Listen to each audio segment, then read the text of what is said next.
Çok dar bir yer. Sen şu kolun serbest mi?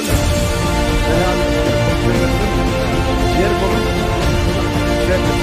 Bacağın hangisi? Serbest mi? İşte serbest değil ama. Hayır, illa yetiştiremiyor. İlla hareket ettiremiyor. Diğerine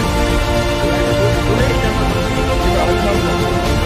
Ben almadan gidiyorum. Senin için buradayım. Tamam mı? Buradan oluyor. Biraz daha sabret. Aşağıda 7 saatte beni yanına 4 saatte daha geldim. İnşallah şu arada çıkartırız. Şimdi ikramlayacağız. Biraz çok yerimizden yaklaşık 15 metre şehir içindeyiz, enkazın içerisindeyiz. Senden tek ricam, şimdiye kadar kendini bırakmadın. Bundan sonra da bırakma. Tamam mı?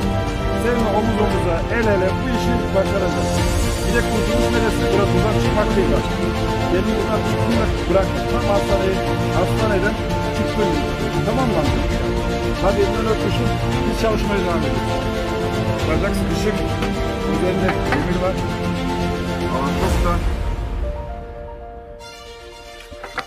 Bacağı tam köşeli. Sıkışık. Sol bacak. Nerede? Sol bacak. Yok burada.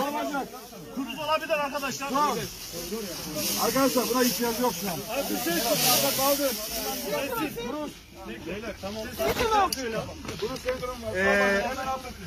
Arkadaşlar Mehmet cep telefonu arayın.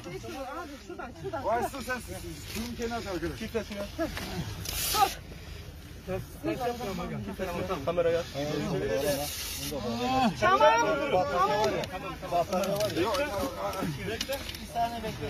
Sarımı ver, sen sarımı ver. Geçmiş olsun Halim amca. Hadi Halim amca süpersin. Bitti. Tamam Halim amcam. Ömer orada mısın? Yavaş. Ömer. Mehmet Karahan. Taraftan orada.